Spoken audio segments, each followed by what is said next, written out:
What's going on, guys? It's Good here, and today we're going to be talking about MK Onslaught.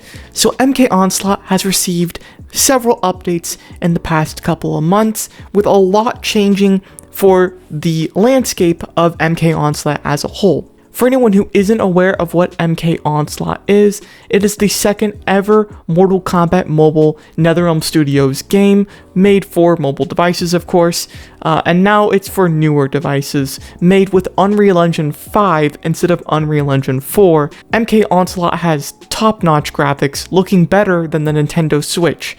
However, there's several issues with Onslaught that I feel like many people will share. Sentiment-wise, the game is an RPG, role-play action game, which doesn't mean that it's automatically bad. However, this type of RPG is let the characters fight themselves. You do drag a special attack, okay, fair enough, and you also can have these list of combos added to the character with extra copies. Lastly, you can place different characters in different regions on a map, which is technically strategy based. However, that's where it ends. MK Mobile and MK Onslaught have vastly different fighting systems. But now let's go over MK Onslaught's upcoming content, which is going to be pretty surprising for MK Mobile players to hear. But this is also important for MK Onslaught players because they might want to know what's coming up in the future here. After the Classic Shang Tsung Chronicle event ended, we got the Classic Sub-Zero Chronicle event, along with the Classic Sub-Zero character, which is the cameo character from MK1, which is freaking awesome to see cameos added to a Mortal Kombat mobile game. But one must wonder, what's going to be after Classic Sub-Zero? Well, in this update, they added an additional MK1 character that's kind of secret. MK1 Kenshi. Holy cow. He looks incredible. Here's some gameplay with him. He's a sniper. For anyone who's wondering how this game is structured, there's these things called affinities, and each character is in their own category. Certain affinities are stronger against other affinities. So mind, body, spirit, you can receive damage bonuses or be at an advantage against a different affinity on the opposing team. And when it comes to classes, there are several different types of classes, of course. Sniper, attacker, defense, etc. So that should give you a good idea of how Kenshi is supposed to be played. Kind of a back-ranked type of character. He still looks gorgeous. I want to have him. I want him. Along with MK1 Kenshi, they will be releasing a relic to go along with it. Here's what the relic looks like. I do, in fact, believe MK1 Kenshi will be in a Chronicle event, but I believe that the game files need to be downloaded in the next update. So MK1 Kenshi does not have a Chronicle event as we speak. By the way, with MK1 Kenshi's release, you can have a full MK1 team, which I think is pretty cool. Think about it. MK1 Scorpion, MK1 Shang Tsung, MK1 Kenshi, and Classic Sub-Zero. You might say, Classic Sub-Zero doesn't have the MK1 name tag, and you'd be right, but he's still from MK1, so it's an MK1 team in my opinion.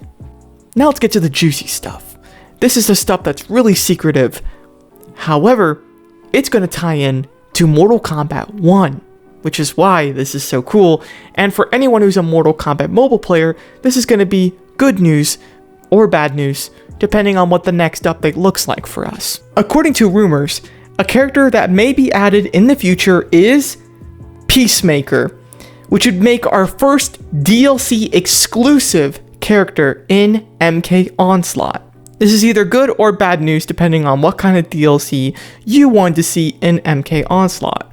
So I guess they added those little hints early that he's going to be in the game, but they haven't fully fleshed out or created the character himself. Does this make sense? Because MK1 Peacemaker is not a thing yet. He hasn't been released in MK1. Yes, because he is going to be released in 2024. So to see it overlap from MK1 into MK Onslaught, I believe that he should be coming in the next update or the update after that, because MK Onslaught updates happen really quickly. I mean, this game is updating every single month, it seems. And that just goes a long way for keeping the community alive and looking forward to the next character releases. Now, MK1 Peacemaker wasn't the character I expected to see in MK Onslaught, but because he's a Warner Brothers character, Warner Brothers owns the entirety of the rights for Peacemaker, which, if you don't know, Warner Brothers owns NetherRealm Studios, so they can kind of use those characters freely. With that in mind, I'm assuming they don't have to pay extra or any sort of fees to put him in MK Onslaught, compared to if they wanted to add Omni-Man to Onslaught, they'd have to pay extra, I assume, to actually license him for the mobile game. If you want my opinion, I think they should pay that extra fee and add him to MK Onslaught, because Omni-Man, come on, they have to add him to this game. Please. Especially MK Mobile. With that in mind, if you're an Onslaught player or an MK Mobile player, you can download MK Onslaught anytime and just have a look. It's pretty fun. The Chronicle events have to be one of the most unique and cool things I've ever seen in any Mortal Kombat game, period. I like the idea of just playing around with stuff, and it's almost like you're watching a story ending, right? And a lot of people like those story endings because it's what ifs. You're seeing a what if, but it's played out in a longer scenario. They could be done just a little bit better. There could be better dialogue, there could be better plots, but overall, it's just nice to see characters interact from different timelines and whatnot. So when Peacemaker gets added, I'm assuming he's going to be in a Chronicle event. And we have to wonder, what are they going to do for his Chronicle event? What's his goal? What's going to be his purpose? I'm curious to see. I imagine he's probably going to be confused and maybe trying to take down the ruler of Outworld, NetherRealm, maybe trying to make amends with people, communicate with Raiden. Who knows? No matter what, I'm looking forward to it. Keep in mind, this is Onslaught Update 1.1, and I do believe we're going to make the jump to 1.2 with the next update. I don't think they're going to make a hard patch or fix for this one. So for Onslaught's 1.2 update, what kind of characters can we expect? I expect to see maybe something like Rain, Shao Kahn, Liu Kang, Kung Lao, Melina, something like that. So for Onslaught's future updates, I kind of hope to see characters like Natara, Li Mei, Havoc. I want to see some characters we've never received in a NetherRealm Studios mobile game before. The characters that they would never dare add. Because in MKX Mobile and MK Mobile, the farthest back they went was MK9. They never went any farther back.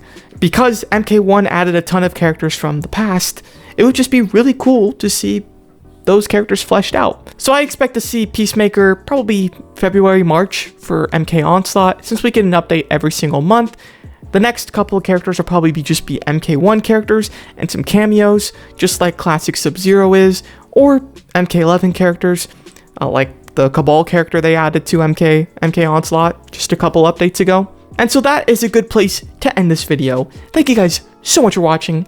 If you did enjoy, make sure to like and subscribe if you are new. And let me just give a big shout out to my YouTube members.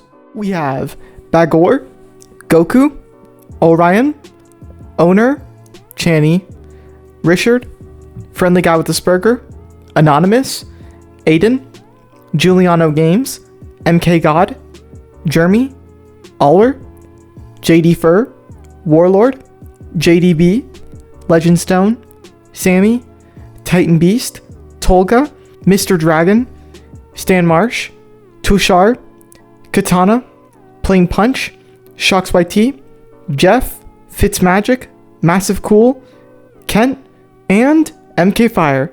Thank you all for being YouTube members and welcome to the new members. And yeah, peace out. The realms must now beware, for he has found the means to do both.